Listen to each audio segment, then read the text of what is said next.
Mungu wetu, Mungu wa Israeli, Mungu ambao unatenda yaliyo maajabu. Ili neno lako ni neno ambalo linatuweka huru.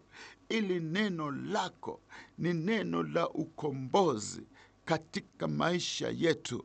Ili neno lako unapolitamuka, shida zetu ambao Jehova imekuwa tatizo kwetu litaondoka. Maana wewe Jehova mfalme, haijalishi ni muda gani tumekuwa katika hii hali, haijalishi ni muda gani watoto wetu wamekaa nje bila kukuja nyumbani, haijalishi ni muda gani mtoto ameweza kuwa addicted kwa ulevi, wewe siku ya leo kwa neno lako Jehova mfalme, ninatangaza uhuru katika hii jamii ya wote ambao wananisikiliza. Ninatangaza ya kwamba shetani aweze kushindwa katika jina la Yesu Kristo.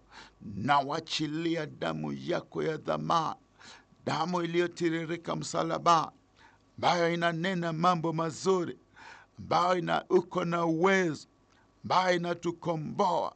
Kwa hiyo damu msikilizaji aweze kukombolewa.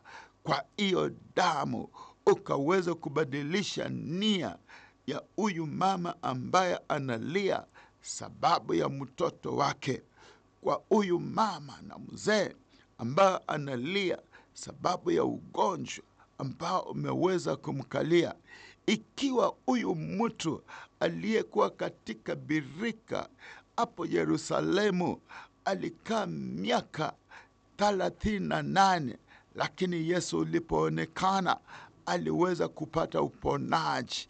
Ndiposa Jehova mfalme, hata siku ya leo ninaombea msikilizaji ya kwamba Jehova kaweze kumbadilisha. Nakumbuka Zakaria na mke wake walikaa bila mtoto, lakini siku moja ukaweza kumuonekania akifanya kazi yake, na ukamwambia kwamba maombi yake imeweza kusikika, naye atakuwa na mtoto. Ndiposa Jehova, muda kwako Jehova sio kitu. Yale yote ambayo tumeomba unayatimiza.